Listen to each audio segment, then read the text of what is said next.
Well, welcome to the Speak with People podcast. My name is Jason Reitz. I'm so excited that you are joining us today. This podcast exists because we know that our words matter, and healthy communication is oxygen to our relationships and our leadership. So whether you communicate one-on-one, on a team, from a stage, or like I am right now, from behind a camera or a microphone, we really believe that when you take up the challenge to be a healthy communicator, your world will change. So today we're so excited for our guest to be joining us. 2023 has already been such a great year for our podcast, and we're just amazed at the unbelievable quality and leadership just of our guests so far. And so we are so excited to have an incredible leader and communicator today. Just to give you a little bit about him before he hops in, he's an incredible leader, business owner, entrepreneur, church planner, pastor, husband, dad, has just done so much. I met him last fall as we were getting our speakers conference ready, and we're really honored that he's a part of that conference to be a speaker as well. So just want to go ahead and welcome Jason Burns to the podcast. Jason, thanks so much for being a part today. Oh, so excited to be here. Thank you for that kind introduction. I will make sure to send this to my mom. Absolutely. Absolutely. We'll have our producer cut a little segment and you can just text it to her. Absolutely. Look what you did.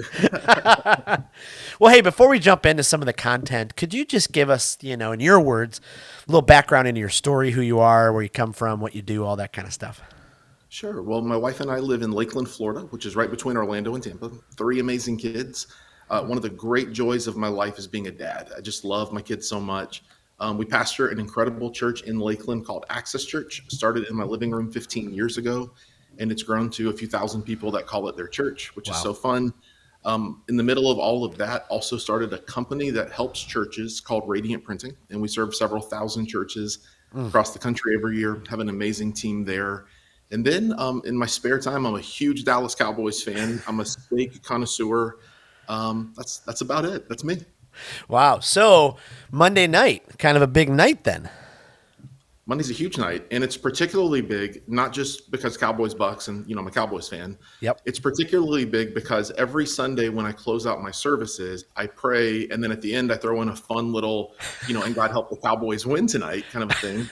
And the problem is that works most Sundays, right? Unless I'm playing the Bucks, and so I could have a full-blown mutiny on my hand. Yeah, absolutely. It could be interesting. It could be interesting what happens. Who knows? Tom Brady might pull it out. A little bit more magic, but who knows? That's the only reason I'm worried. I don't know what it is about him, but he just has our number. It seems like he has a few teams' numbers. I don't know. I can't figure it out, but we'll see. Well, you have started and led multiple organizations, like you talked about, Radiant and Access. Take us back. Like, what was it like starting 2 organizations from scratch? I'm a former church planner, got it off the ground. Now I've started, a little small business called Speak with People, but I'm just always fascinated with people who think of starting something and then they stick with it. And you have led them for, many years now. So I'm just curious, what was it like? Were you ever close to giving up? Well, I'd just love to go back into that journey a little bit. Yeah. So I think you need to know why you start anything you do. Otherwise, you will give up. Oof. And so our story is actually rooted in some pain and some tragedy. So in 2000, I got married in 2004, and it was in the middle of a master's degree program.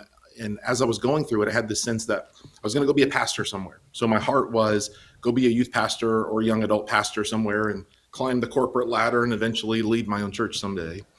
In the middle of all that, I was finishing my master's, got married, and 6 months into marriage, my wife got diagnosed with stage 2 non-Hodgkin's lymphoma. Oh. And so our whole world came to a screeching halt, and all the interviews stopped, and we slowed down. And in the middle of that season, we felt like our hearts towards the city of Lakeland really changed. And we said, we need to do something here for our friends. Now, I think sometimes with dreamers, they never take the first step. And so they have a big dream, but they never take the first step. And we didn't know what it looked like. We just knew that we wanted to be obedient. And so we started a college Bible study for our friends. And March 17th, 2007, 15 friends showed up in my living room. And it is amazing to see what's happened with it. Now, you asked the question, though, did you ever feel like giving up? So 3 or 4 weeks we met in my living room, but it quickly outgrew my living room. We moved to a community center, and our very first night there, I had a Nissan Xterra that pulled a rickety old trailer that I bought on Craigslist. And when I say I bought it on Craigslist, when I got there, I found out that the reason it was so cheap is because it wasn't legally roadworthy, and the guy had made it himself.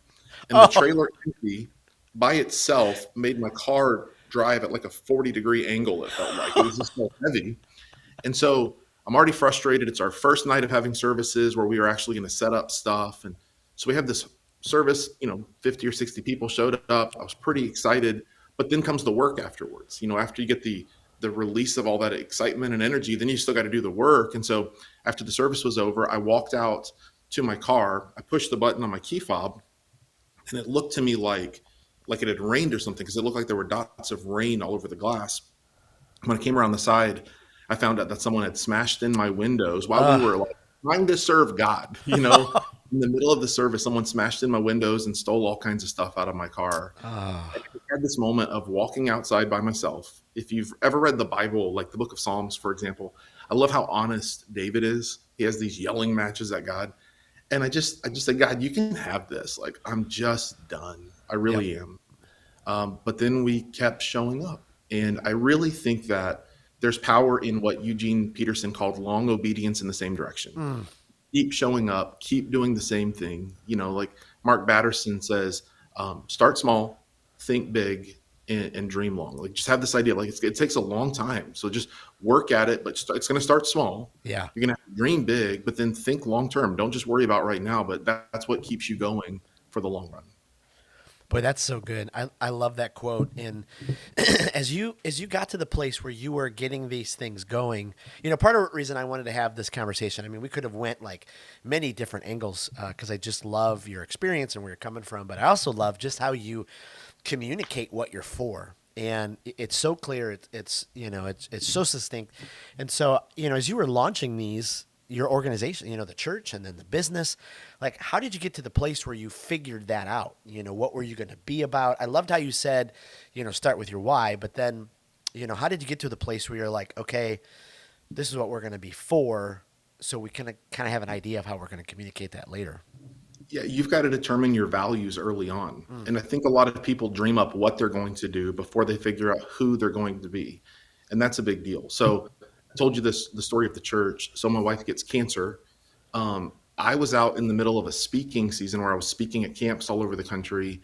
The day before she was to start her first round of chemo, I flew in early.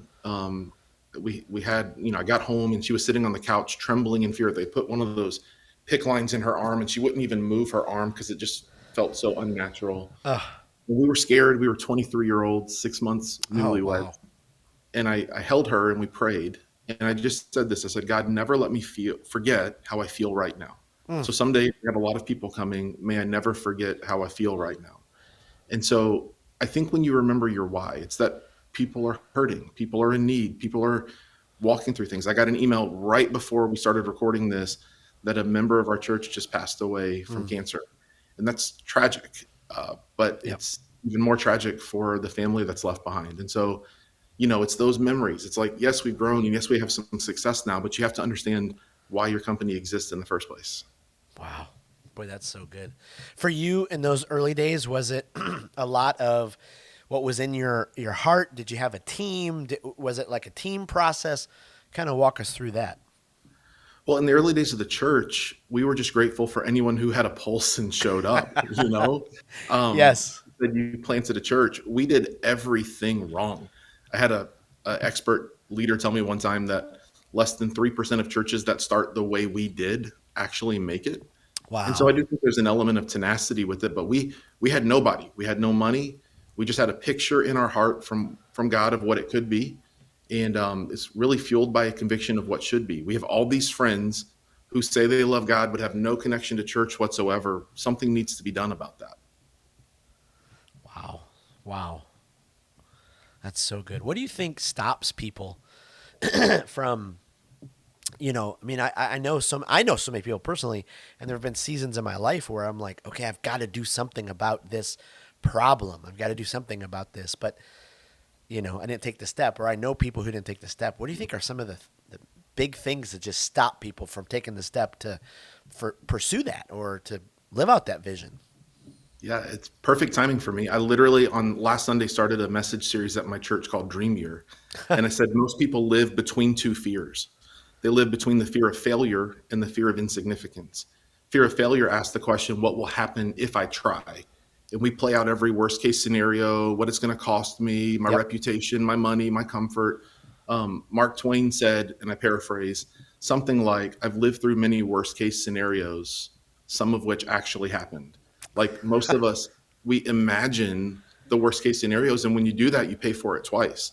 The truth is, if you try something and fail, what it will actually cost you is so far less significant than what you think it will be. Mm. Maybe a little bit of a cutback of a season. It may be you go from a 2-car household to a 1-car household for a season. Yep. But I would rather give my life to doing something that matters and try than to not try.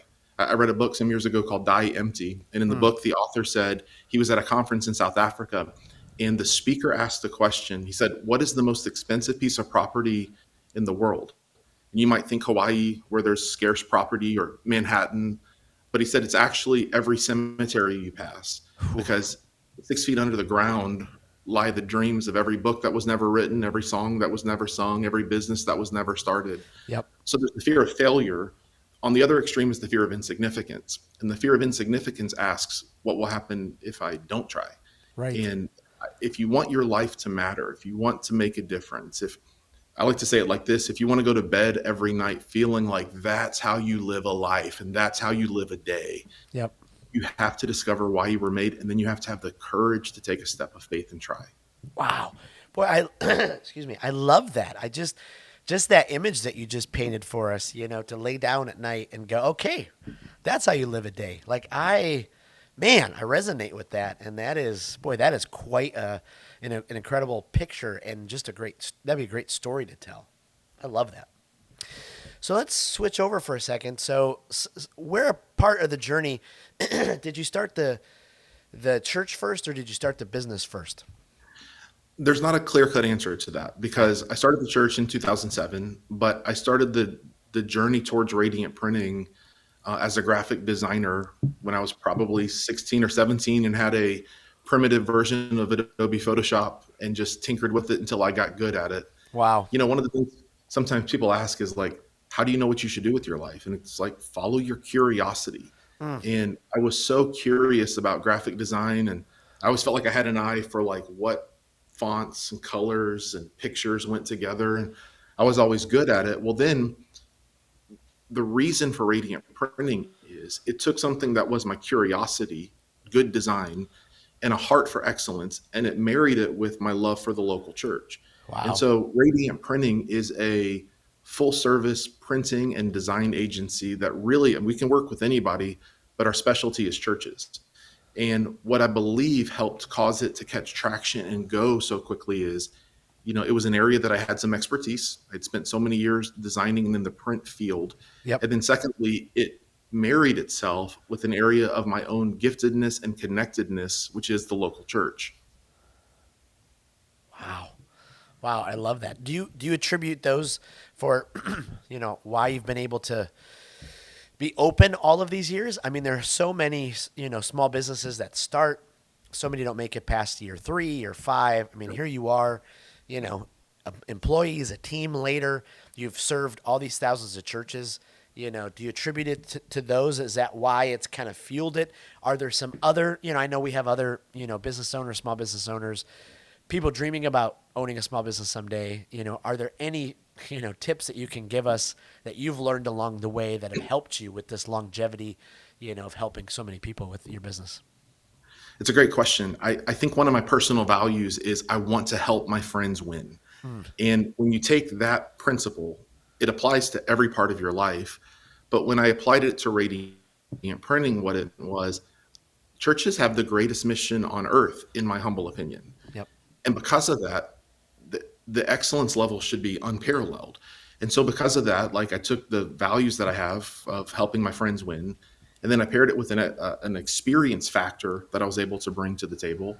And then I also think that part of what helped it to succeed early on was the credibility that I brought. So Mm. even in the early days, before our church even had a couple hundred people, I could say to every pastor who called me, look, I pastor a church that doesn't own a building. All of our stuff goes in the back of a big box truck every single week, and we set it up and tear it down, and it looks good every single week. So I feel like I had excellence, I had credibility and trust factored in. I had a camaraderie. I'm in the game with you too. I'm a pastor as well. And so all those things together, I think, are what helped me get going well. What I think has sustained Radiant Printing and why it hasn't imploded like a lot of other organizations is we fight hard for culture. Mm. Like culture is everything. And the culture of our organization at Radiant Printing, really the culture of our church first is like we're going to take care of our team first. That's important because if the team is healthy, if the team is happy, if the team is loving what they do, Yep. excellence will be the outflow. So that's number one. Number two is we really do want to help our churches and our customers win. Yep. Like if they have the greatest mission on earth, then let's make it as easy as possible. And Yep. so incredible people, I only hire incredible people. Mm. I like to joke that I'm not the best leader. I'd like to joke that I'm not I'm not the smartest person in every room that I enter, but the one thing I've done really well is I've assembled a really, really good team. And I've leveraged my life open-handedly to try to honor them as best I can. And then the results speak for themselves. Oh, I love that. I love that. The culture piece is so incredibly huge. I remember years ago, I never finished, but I was working on an MBA. So I'm an MBA dropout, and we had a whole class on leadership. And our textbook that semester was Primal Leadership by Daniel Goleman, and he just goes into all this research about for years the American workforce, bosses and companies led out of fear and control and abuse and authoritative way, and productivity was actually way down. People were always afraid, but if you tapped into people's positive emotions and you created a culture where they actually wanted to be, everything went through the roof. And when we put our emphasis into that culture, I mean, you're so right. I mean, and inspiring. Everything changes with that. It's just incredible. Yeah. So I didn't always get it right though. Like I like to tell the Yeah. story. Some years ago, there was a day when I drove to the church office, got there early. I got to the parking lot and there was already a few employees' cars there. And when I got there, I saw their cars and I'll just be honest, my heart sank Mm. and I didn't really want to go in. And it's not that they're bad people. They're wonderful people. It's just the culture wasn't right. It was Right. kind of toxic, kind of backstabbing. And so we worked really, really hard to fix it. And now I love the people I work with. Mm. Some people say that, we're a family. I don't love that analogy. I have a friend who says that he leads like a professional sports team, which is, I don't care what you did for me yesterday, it's tomorrow that counts. And if you can't cut it today or tomorrow, you're cut. And I don't like that either, but I think in the middle is something beautiful, which is we are a family on mission. We are a Yep. family that's professional. We hold ourselves to a higher standard because we love each other. Yep. Yep. Boy, that's good. Okay, changing gears just for a second. So, we've talked about the organizations. Let's talk about, kind of us individually. Each of us has this own responsibility to communicate our story, to communicate our purpose, and kind of put it in marketing words, our brand. But each of us have been, gifted and created with different passions, gifts. Some call it our niche. Some call it our passion in life. Some call it, what's your brand? Can you give us any insight or walk us through any leadership on how we can figure out, okay, like, really? I have something to offer? No, that person does. That person does. They have more Instagram followers or whatever. Any insight you can just kind of give us to go, no, this is how you can start to figure out your personal purpose and insight. And, I use the word brand, but, it's really our purpose. Yeah, well, let me jump off that word brand because I love that. So, Yeah. branding is a funny word, especially in design. So, if you do graphic design work, people will come to you for like a branding project. And a lot of times, what they're asking for is design me a logo. And I get that, but a logo isn't a brand. A Mm. brand is what people think about when they think about you, Wow. or a brand is what people think about when they think about your company.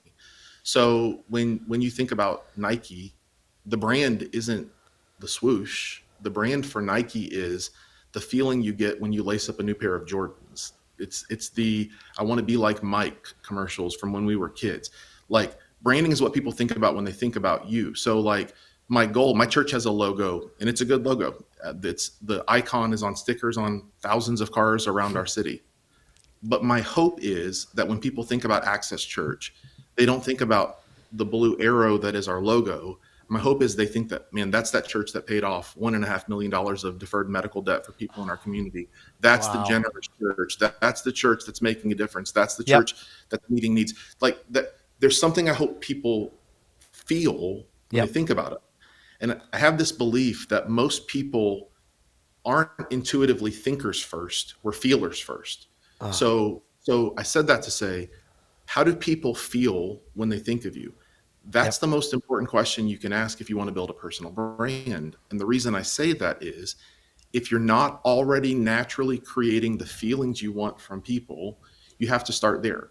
The next Wow. question is, then what are your values? Because you should always work backwards from your values. So my wife just got back from attending her grandmother's funeral a couple weeks ago, and her Mm. grandmother was this larger than life, wonderful person, big personality.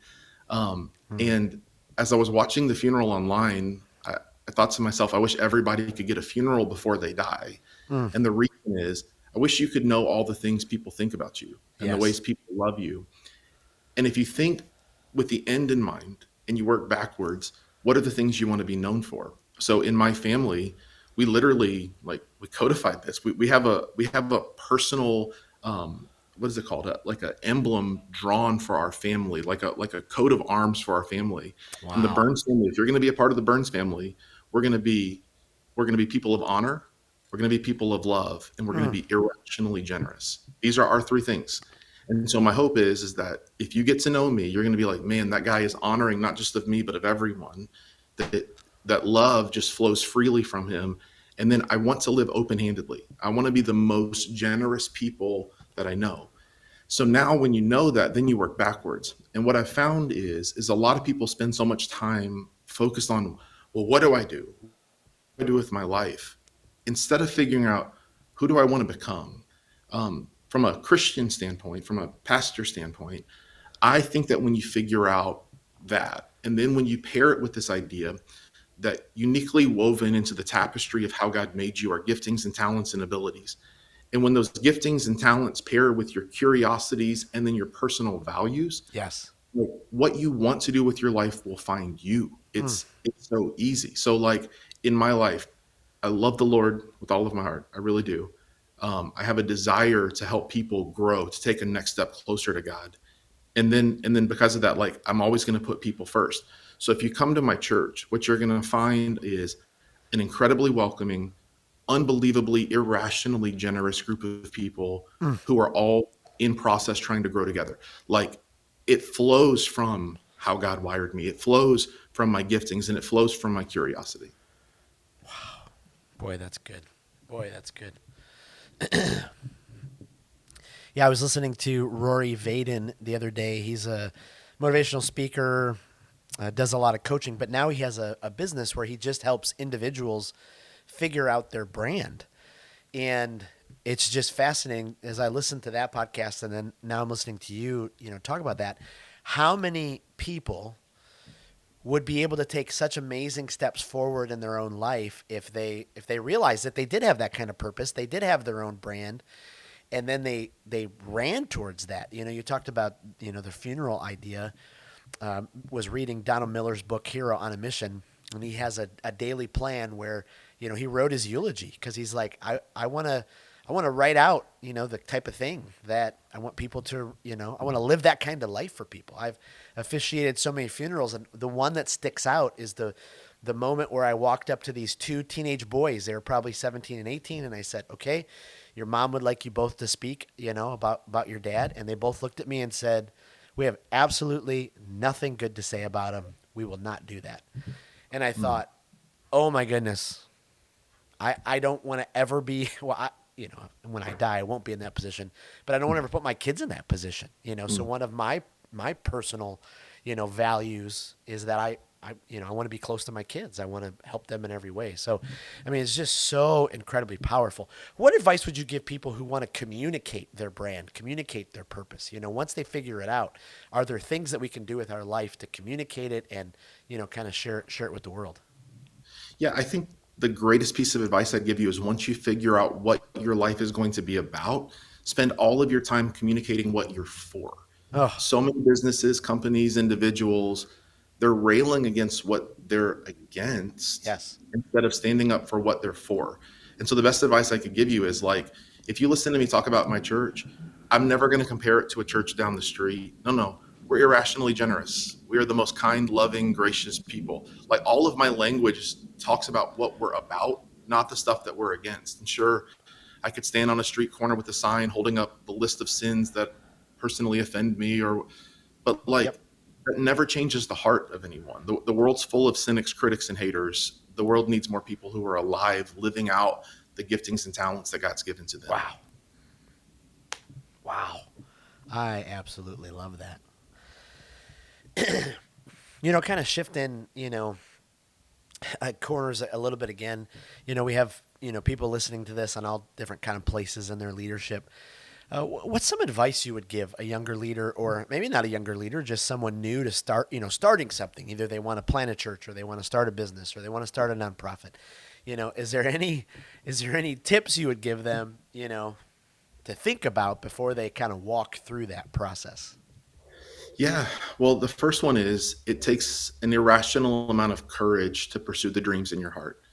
And one of the things I love about the Bible, sometimes I think we read things kind of with a cursory view. The Bible's incredibly honest. Like all throughout scripture, I heard someone say that the phrase fear not is found 365 times in the Bible. It's like Hmm. God knew that you would need it once every single day. Fear Wow. is the constant companion of every dreamer. And the secret is you have to do it scared. Yeah. You just have to take a step of faith, and you have to trust, and you have to go for it. That's number one.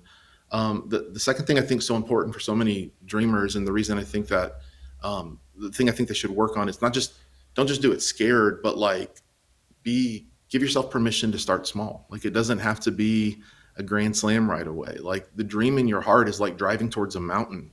When you're 100 miles away, it looks tiny. The closer you get, the more you see it with clarity, the more you Hmm. see it with confidence. And so, yeah, so just take a step. Just try it. Like failure is the best lesson you can learn. So what's the harm in trying?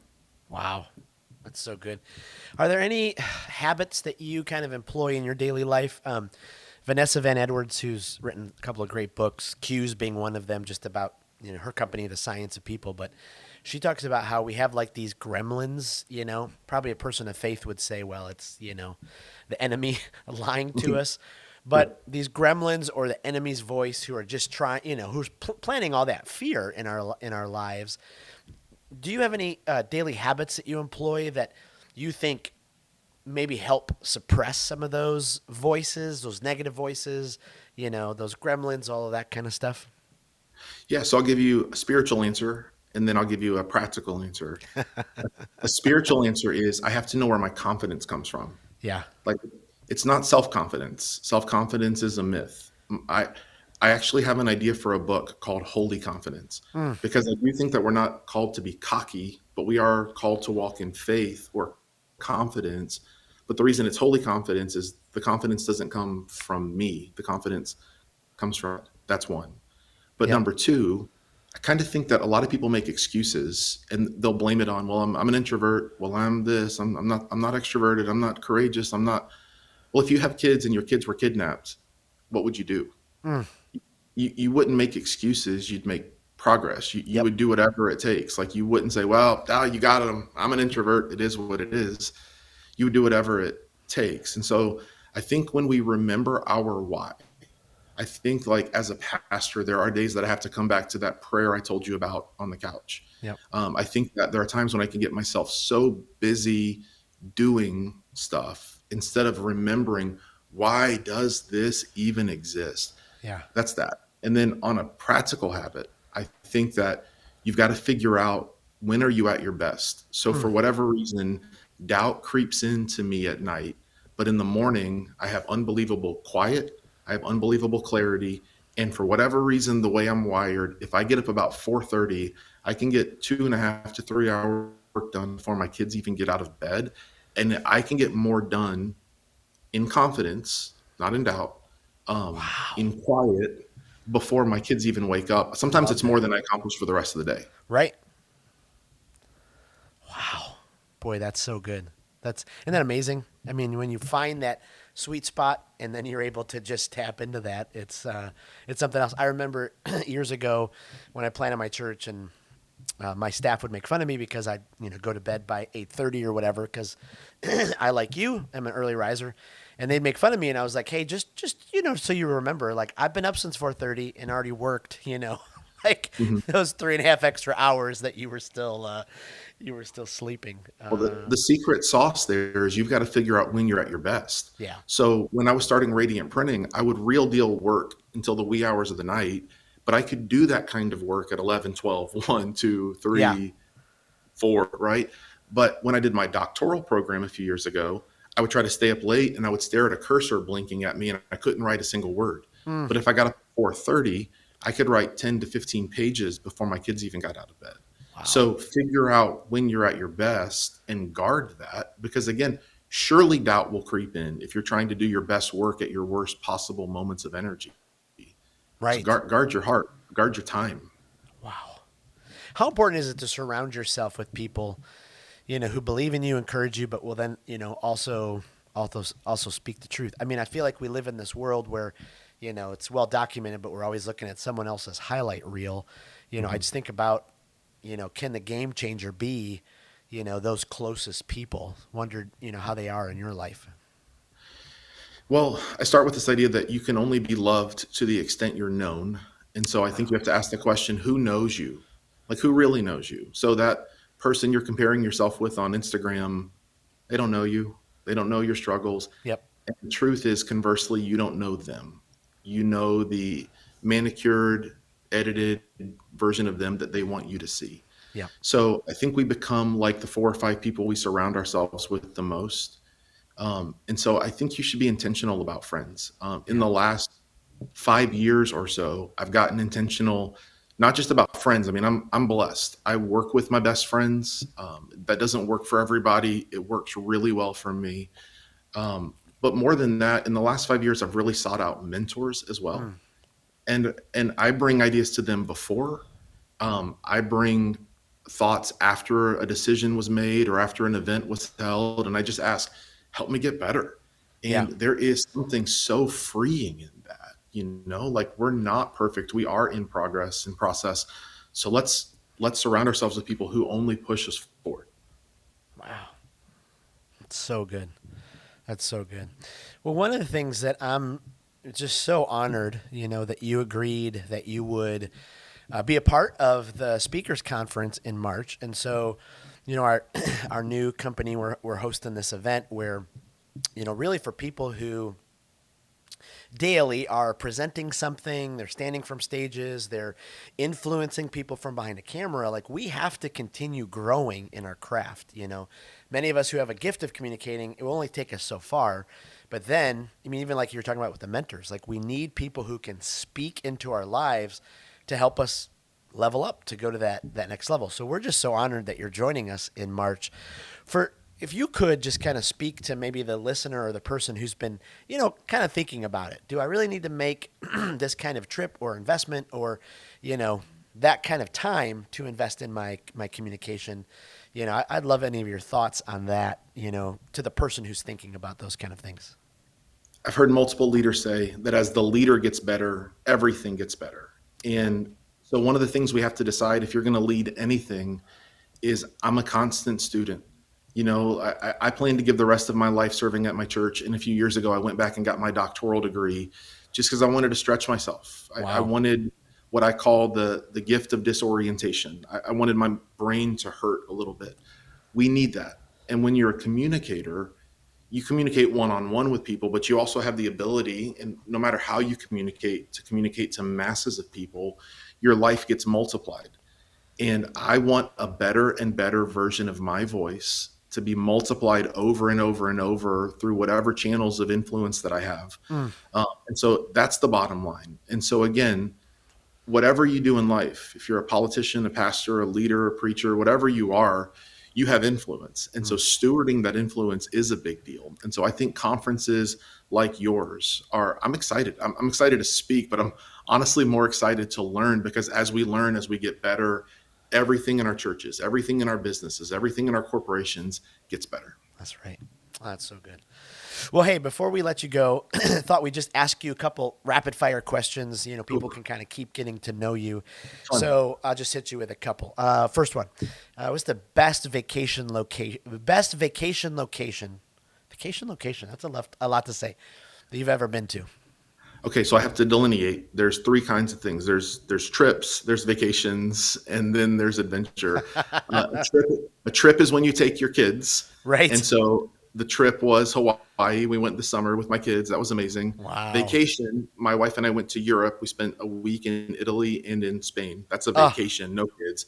And then adventure for my 40th birthday. My wife sent me to Iceland with one of my best friends, and we spent a week there climbing glaciers and walking through volcanoes and standing on black sand beaches. And it was amazing. Wow.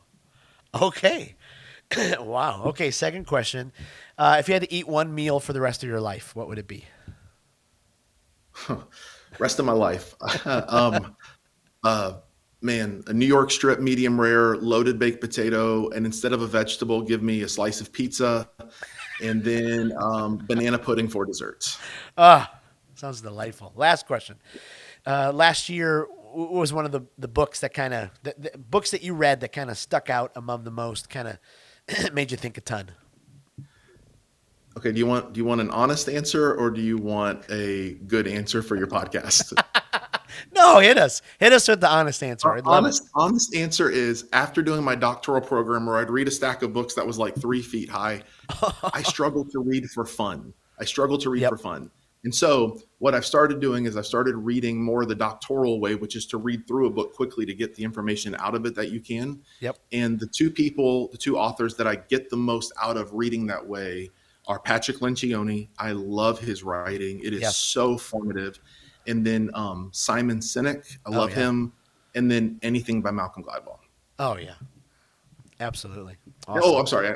I'm a pastor. The Bible. Got to throw that in there. I love it. Yeah. I love it. Well, hey, could you tell our listeners, is there a place to find you online, or where would you like to direct people to? Yeah, you can find me on social media. On everything. My name is at I am Jason Burns. I am Jason Burns. I love that. Well, Jason, thank you so much. This was such a rich conversation, and so appreciate your heart and just how you communicate. I've watched many of your sermons from church, and, just appreciate how you communicate, your passion to the world through social media. And so thank you so much for being on the podcast today. What an honor, man. I love what you're doing. Excited to be a part of this first conference and believe the best is still coming for you. Thank you. Well, hey, podcast listeners, before you close up and head to the next one, just want to remind you, go to thespeakersconference.com, thespeakersconference.com. You can get all the information for our 2.5 days in Clearwater Beach, March 21 to 23. Join Dr. Jason Burns, Albert Tate, Mike Goodwin, April Diaz, myself, other communicators as we dive into how to become a more effective, empathetic, captivating communicator, inspire our audience to lean in. Again, we exist because words matter, and we really believe that healthy communication is oxygen for our relationships and leadership. So we really challenge you. We hope that this encouraged you to choose healthy communication in your daily life, because we really know your world will be better. Thanks again, and thanks for joining us next week.